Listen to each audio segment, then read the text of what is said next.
Welcome back to the podcast, John and Luke. Last time we dove into some really interesting topics, and one of the things that often I get requested is to go into more detail specific to hypertrophy training. So I thought it'd be great to have you guys both come on and just to really deep dive into how someone can get the absolute most out of their workouts. Yeah. Hey, well, thanks for having us back on. And Luke and I love talking about hypertrophy training, so we can Absolutely. talk for hours and hours, probably just on that topic alone. Yeah. Awesome. So I've got some questions. Some of them are my own questions, and some of them are ones that people have sent me to ask you guys. And so we'll just jump straight in with what are the most common mistakes people make in exercise selection and execution that possibly hold them back from achieving the maximum results that they could get? Who gets to go first? I don't jump on it because there's a lot that we could hit. Yeah, I'll kick it off. I'll start with the selection piece, and I'll let you go through the execution piece. I think, and the reason I like to start with selection is I feel like we can't even start to talk about execution until we match the movement pattern to the individual. And I think people don't take the time to go through the prerequisite process in order to pick the right exercise for them. They just see their favorite bodybuilder doing whatever exercise. They think that's the exercise they need for their best quads, best chest, best shoulders. And they don't take the time to actually look at what that analysis process is for them in order to choose the right angle for pressing. What plane is their scapular plane in? What squat pattern is going to allow them to bias quads the most according to how they move? And I think that when we look at the mistakes within exercise selection, most of the time people are further down the regression pattern than they think. So all the regression pattern means is for a squat, for example, if barbell squats are standard, we're moving ourselves further down the path of externalizing more stability and stabilizing the hips more down that path of regression. So typically it's like you can start like barbell and then safety bar, Smith machine, hack squat, and then pendulum is like what I use to kind of show people what that regression looks like, because it progressively goes to more and more externally stabilized and then more hip stabilization as you go down that path. Yeah, I think that's a great point. Another mistake that I see selection wise is also just choosing movements where you can actually go through the full range of motion of the lift. And sometimes it's not even the issue with the person like not intentionally going through that range. They're just picking a movement where just they max out how far they can take that range because it's just not the right exercise for them. Like a great example is still like a squat. A lot of times for a barbell squat, say you're a taller individual, a lot of times their hips will max out before they can get fully into knee flexion. And if it's someone that wants to build a lot of quad, we know like for hypertrophy training, taking someone through the full range of motion versus partial range of motion has the best potential for building muscle. So getting people to select exercise that allows them to get to those full in ranges where it really stretches the muscle, that is a big mistake that people can leave a lot of progress on the table. And it gets into like the second mistake too, is finding the hardest way to move a weight. And going through full range of motion, for one, it's going to have a safety aspect around it, because what happens when you train in partials, the second you get to like really heavy loads and you go just a little bit deeper, that's when you have some tissue that's loaded with that's never been loaded like that before, and you could tear something. Also, with training through the full range of motion, you're going to be able to use a lot less weight to get a lot better stimulus. So there's already like an injury aspect that's a little bit protective around that. And then with also getting to those deeper ranges of motion, it just makes it a lot harder. So if you're a power lifter, you try to find the easiest way to lift a weight, right? The most mechanically efficient way to lift. But in bodybuilding, it's really the opposite. You're almost trying to find the hardest way to lift a weight, and in turn, that weight could be pretty light. Is there any, like, when you're choosing your exercise selection, does it matter? Like, because I've always seen, like, coming into the gym, probably got to start off with squats first, got to do leg press second, then some isolation movement patterns in and around that. how important is that, choosing the right exercises in order to get the best possible result out of the workout? Yeah, I think a lot of it is just understanding where that person can drive the most mechanical tension and then biasing that session to allow them to do that. So, like, for example, there's going to be some people with enough lumbar issues where the squat pattern is not their opportunity to exert the most mechanical tension from an internal stimulus standpoint. So, when we order exercises, a lot of it's going to be kind of coming down to that and people's ability to transfer force into the floor or into the sled or anything along those lines. But it's always going to be about, is the athlete prepared to do what they need to do? Can they create the most mechanical tension stimulus within that movement pattern with where it is in the session? And then can they do that throughout a full range of motion? Because we know that if mechanical tension is the primary driver of hypertrophy, we want to be able to take these target tissues to a fully lengthened position. And that fully lengthened position requires them to be prepared to take it to that full in range. So a lot of this, as far as like session structure, making the most out of it, comes from making sure that athlete is prepared to do what they need to do. And then what they need to do are movements that allow them to transfer the most force back into whatever their counter force is, whether that's the floor for a squat or the sled for a leg press or whatever that may be. And is there room for, like, if you're doing, like, obviously being advocates for doing a full range of motion, is there a place for doing partial motion as long as you have the right exercise pairing so that overall you experience the full range of motion? For instance, like if you did leg extensions and hack squat or something. Yeah.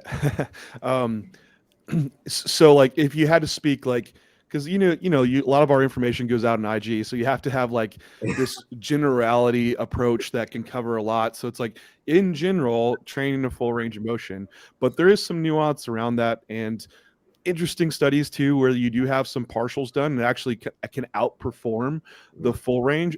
But the caveat there is that usually those partials that are beneficial is where they load in the really stretch position of the muscle, longer muscle lengths. So maybe they're not fully going out to say, like, if you're doing a tricep extension, they're not fully locking it out. So if you have movement patterns that the joints get stacked, like think of a flat dumbbell press at the very top. The wrist, elbow, and shoulder are all in line. There's pretty much not a lot of loading muscular wise. So if you're someone to say like, hey, at the very top, usually my triceps is what really starts fatiguing. They're like, well, hey, I'm going to cut off a little bit of that top range and just kind of press out of that stretch bottom position. That could be reasonable. We see a lot of bodybuilders like anecdotally have tried to build the chest in that way. So the other thing around that, though, is like, well, is there a better movement pattern that could load that full range? And that's when it's like, well, if you have access to, say, like a converging press movement, like a prime machine or hammer strength, like that is a different, like that way you would want to take it all the way up because you get tension all the way. So it just depends on the application, really. And that's where it's like gets more detailed, where you need that instruction to understand like what makes this movement good and what makes it good for me. Is it right for me? Then looking across your exercise access that you have in the gym. So this is exactly why like Luke and I have came out with the Applied Hypertrophy Optimization course, because these are the questions. And usually you see a workout on paper, you're like, yeah, this looks great. Like this guy's doing it and he's getting great results, but you don't have the rationale behind all of it of like, well, why is this exercise first? Why is he picking this one and that machine? And that's where we take through the AHO course, to where you're going to be able to like assess how you move and see what is your need for muscular development and pair that with the right exercise for you. A lot of times it's not bad exercises, just bad execution and application to the person. So that's where you're trying to really find with AHO and understand why you're picking that exercise and how to program around it. So all these questions that come up, you can have that background reasons of all the whys behind why we do what we do. Yeah, real quick, just to add, I think one of the biggest value adds too within AHO is helping define some of what we've been talking about here, because one that I see taken out of context is the full range of motion comment, right? Because it's full range of motion for the target tissues. It's not full range of motion for the actual joint capsule. So we have to be able to define what the goal of every exercise is so that we can define what full range of motion for that movement looks like. Because each exercise in a program is going to have an end goal. And then across that full session, we should cover the full spectrum of the range of motion, right? So I think taking the time to be in the gym and detailed with the way that we filmed it is really where that biggest benefit is, because it's really going to lay concrete understanding of what are my limits on every body part for every pattern and what is the goal within that, so that you're not just going into a gym session with these exercises listed out and be like, okay, this is what I'm doing. It's like, okay, this is the goal for exercise 1. This is the goal for exercise 2. This is the goal for exercise 3. You can start to logically sequence them, which starts to bring in some of the extra tools that we did for AHO for helping with like the program designer and all that. So I think that's one of probably the biggest value adds for sure.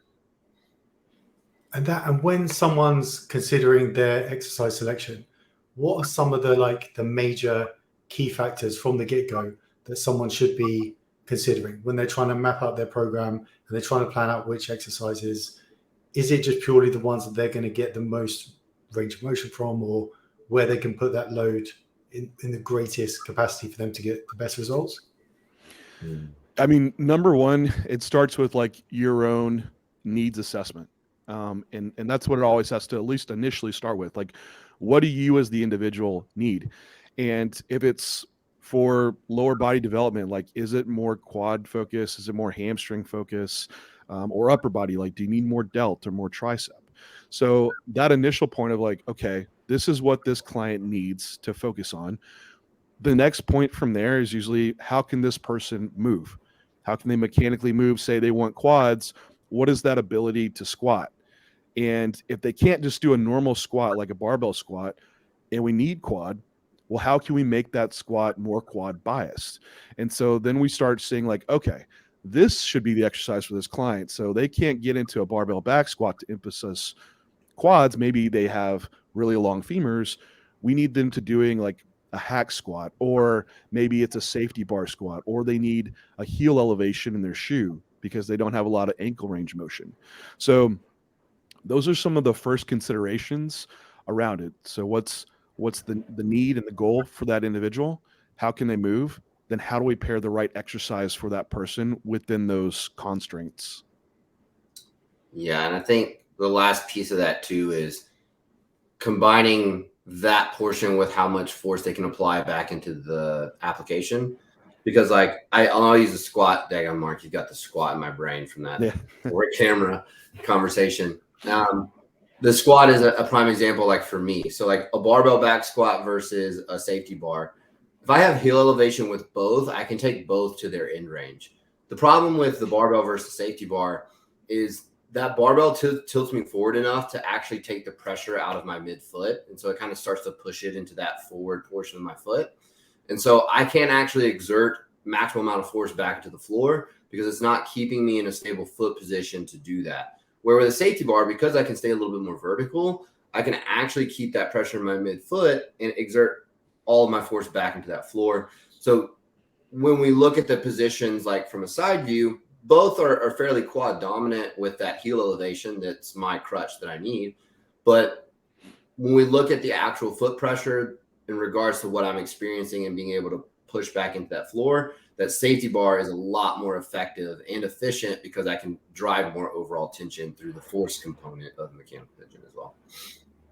How would you suggest that somebody could determine the best exercise for themselves? Like, is it a case of like, so if I go to the gym after going through the course and I'm like, right, I want to like bring up my quads, then is it best for me just to set up a camera and to look at, kind of compare what you guys have done on the course with how I'm squatting, and then try and figure out what is the best way for me to push forward from there? Yeah, Mark, you already gave us like a great takeaway for people.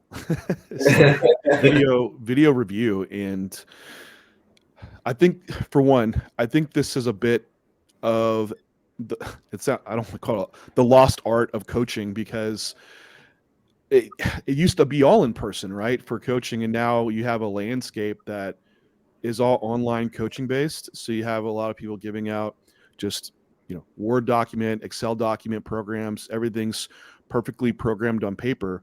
But I see a lot of online coaches that aren't doing video review for their clients.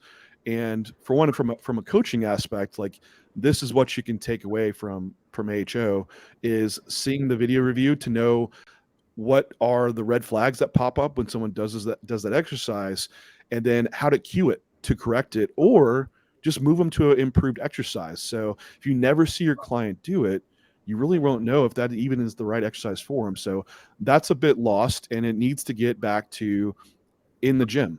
And I think there's a huge value for early on coaches to actually train people in the gym. If you don't have that experience, it is hard to do it online.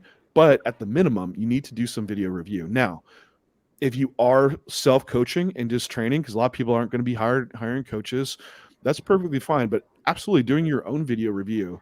And now there's like no judgment, right? Like everyone has a tripod and filming themselves. So in powerlifting, this wasn't a big deal at all. Like you'd always do video review on your lifts. But for bodybuilding too, like to see how that compares to what we're showing you in the model would be a great way to go about it. So just having some video feedback. Also, like in J3U, like we have the forums where we have people that do post up videos, and we have Luke and myself, and also other members too, that can help like guide some of that decision process if you're still trying to learn it a little bit more. Yeah. Would you say there's a secondary component of like the subjective internal stimulus of that? Because I do base some of my decision making across someone's ability to drive tension to target tissues and feel it, right? Like maybe not top set of 7 to 8 reps on a squat, but the majority of their sets we should leave those sets feeling pumped in the target tissues and not have extraneous force going elsewhere. So like it's the video review combined with that subjective feeling, which to point out kind of like the problem you see with online coaching is there's no video review. And then secondarily, there's not metrics to ask questions around how are the pumps, are you getting pumps in the target body part, especially for body parts that are weaker body parts for athletes. It's not what we completely operate off of, but it is a great subjective metric to help point you in the right direction.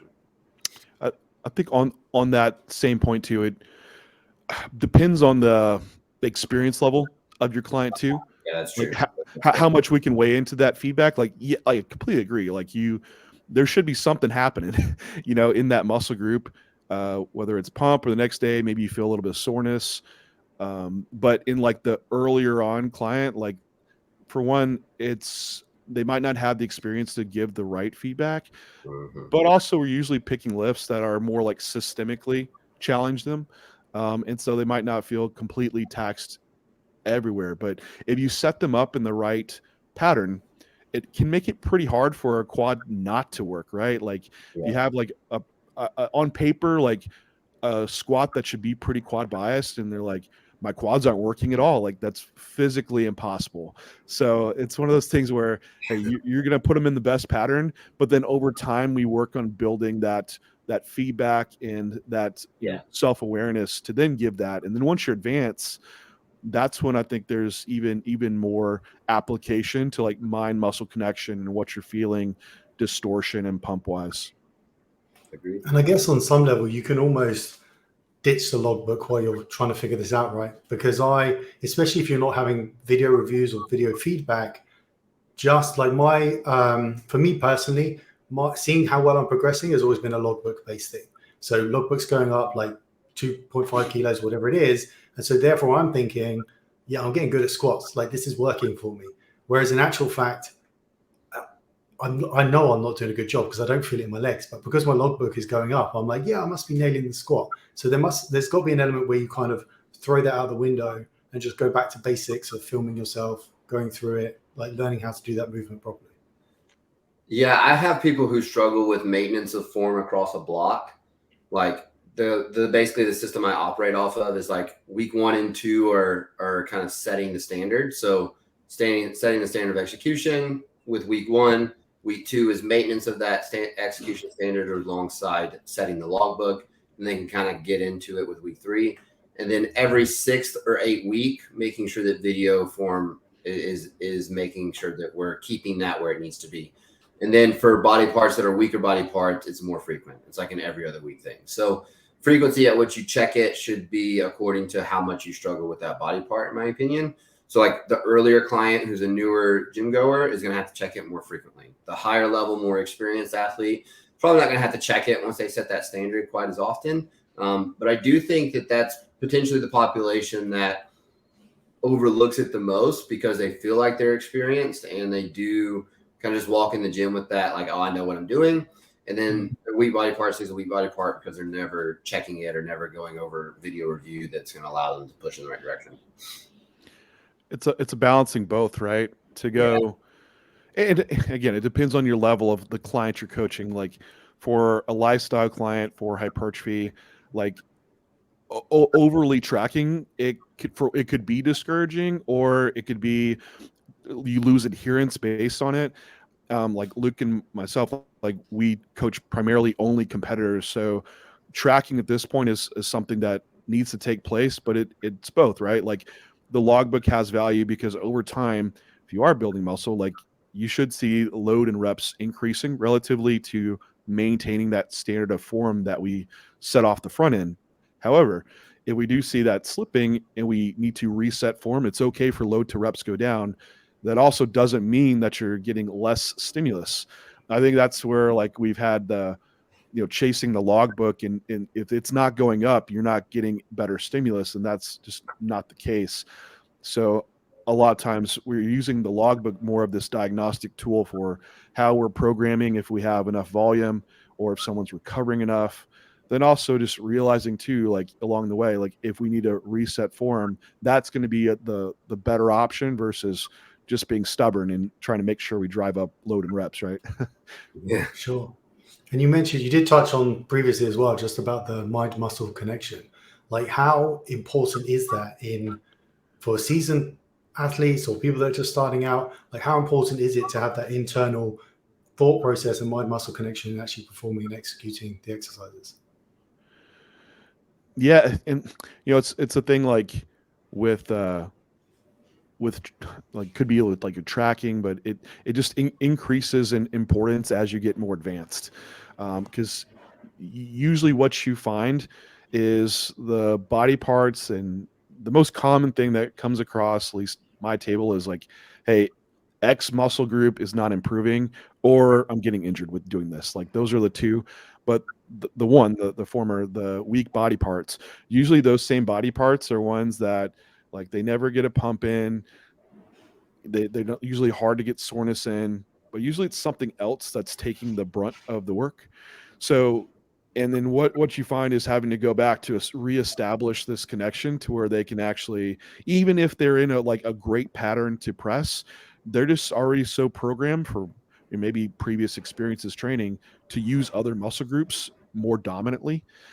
So to set them up to where they can actually establish some connection, that is a lot of value for like someone that gets more advanced. So your previous thing that you brought up, Mark, was exercise order.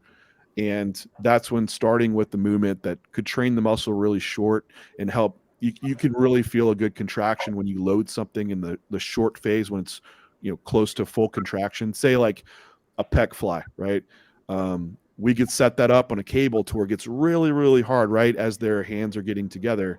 And you can really feel, oh, wow, I can really feel a bicep contraction. Could do it at some higher rep ranges to where you make sure you get someone that has a pump. Then from there, you can move to their pressing, which can make them really feel it out of that stretch position, which for some people can be hard in a press. So that could be an application of how you might have that to where you can develop more of that mind muscle connection, especially when you're seeing it on weak body parts. But for the earlier on beginner, yeah, I would say this isn't quite as important of what I would put emphasis on. It's more like just learning correct movements and execution, and then making sure if hypertrophy is the goal, making them the biggest individual possible. So usually that's doing like your big bang for the buck movements, right? And not getting so hyper focused on these isolation movements, and those kind of come in as you get more advanced. Mm-hmm. And would that give you like a place for like activations, warm-ups, those types of things? Like, is there a place for them in the beginning then before you go on to like do some of the bigger lifts?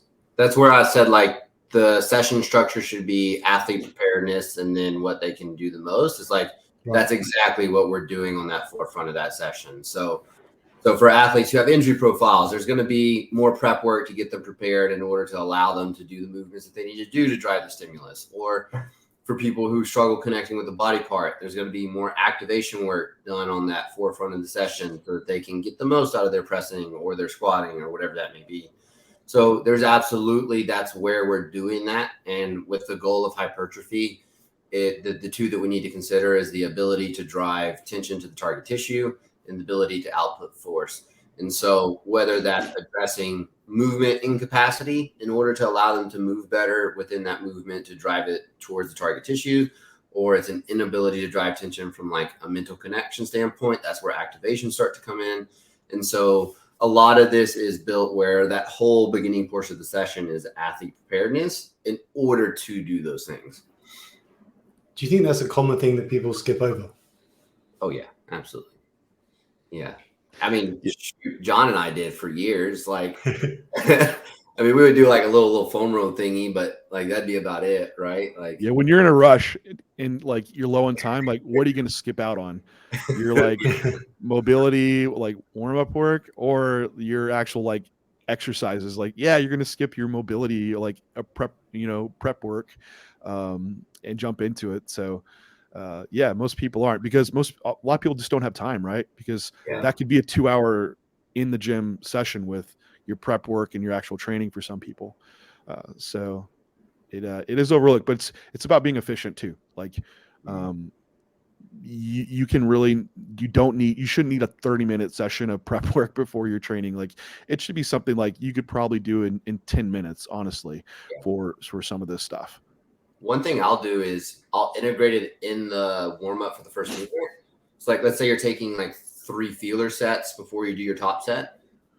Like you do one movement that's like preparedness based, and then you do your first warm up, and then you do your second preparedness, and then you do your second warm up, and do kind of like a zigzag to kind of help with the time efficiency. That way they can take their rest period before they do their top set, fully prepared. And then that kind of gives them an idea of how much that movement prep is translating to their ability to move as well, because it's kind of giving you direct feedback as well. And it's still like, it's needs based, right? So yeah, so not everybody needs like this extensive. No, some people just go train. Like, how should I prepare for my squat? Go squat. Like, people can squat just fine. Like, until you have issues like, hey, I have issues with ankle mobility, or my hip bone internally rotate, I can't get to depth. Like, then these are things to start addressing with maybe some prep work needs to happen. But the best way to prepare for a lift is not going and doing like a completely different lift. It's doing the actual lift. So some people are getting a little too overcomplicated with the prep work. Like, it's still the best way to prep for a lift is to do the actual lift, you know. And I know with the Applied Hypertrophy Optimization course, there's a couple of very comprehensive ebooks that come with it. Can you take us through like what are each of those ebooks and what do they include? Luke, kick it off, because that you put a lot of time into the program designer. So I think the question that I asked in building this is, how do I give the individuals something to walk away with that's a reference material that allows them to use it for a long period of time?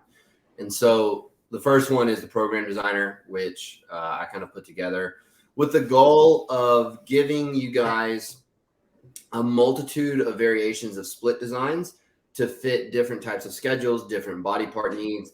I basically break it down into needing to prioritize every single body part and kind of what that would look like, and then write splits that go alongside that. And then all of the sessions for every split are with that as well. So it's literally just a plug and play. So all you guys have to do is go in and say, look, I can do a 3-on-1 off rotation with my schedule. Cool, I click that. And then my body part weakness is I need more chest. And so you go down to that section, and then you just look at that split, and the sessions will be there. You just plug them straight in. And I think that's like the one for me that I was like, I really need to make sure that these people can walk away not only knowing exactly what to do in the gym, but how to put it together on paper so that they can have something to go use in the gym, which is kind of the whole goal, right? Is to take this information and go use it in the gym. And then, John, I know, like, I'll let you dive into the second one, which is kind of taking AHO's information material that you're seeing in the videos and giving you kind of like a reference tab or a reference sheet in order to be able to kind of back transfer in the gym without having to like pull up the video and go to the timestamp and do all that. Yeah, that was the value. Like the exercise index PDF it's a supplement to the video coursework. So a lot of times to pull up the reference on the muscle group or an exercise to see, where this exercise applies, what is it going to bias, what are the pros and cons around that exercise, what are cues that you need to have reminders about, what issues you're going to see crop up, and how would you troubleshoot those issues. So we created just a quick look into those things as more of like a reminders for what you're learning in the videos. Of course, you're like, need more information, then you dive into the video, right? So it's just more supporting material to help the course be more efficient, so you can apply it to yourself and your coaching program.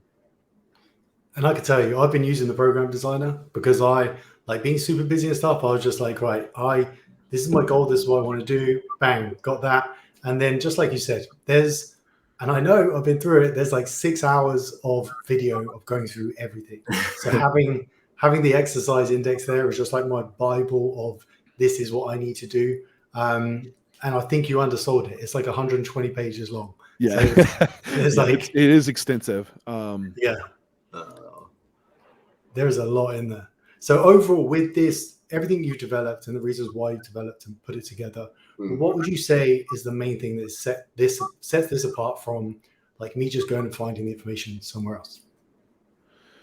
Yeah, well, I think a couple things. For one, specificity for physique athletes, because there's a lot of hypertrophy. There's other courses, there's course programs you can go purchase. A lot of those might be generalized, but like at least for our niche, and I'm not trying to niche us down, but really that's what we are. Like if you are a competitor across any gender or division, like this is where we get hyper focused for you. So just knowing, like, coming to us, and if that's your goal, that's what we like really cater to. Also, we're in like the information age, really, where everyone can give out hypertrophy information, and a lot of stuff could be regurgitated. And now it's kind of hard to know who to trust. I'd say when you're looking for someone that you're trying to get education from, yes, they need some type of like background in education work, but also they need to have had experience within themselves, but also like with results.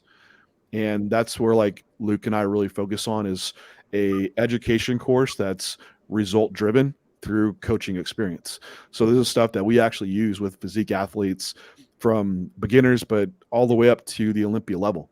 So, again, it's niching down a little bit. And another thing is building a community, which you can go get a program and use it. But with this, you're joining the J3U community, which is a community of athletes and coaches that are like-minded, just try to elevate the physique industry and make the most out of all of our program design, our nutrition, and every aspect around bodybuilding, because we only have so many years to see our peak progress in our physiques before we just get too old.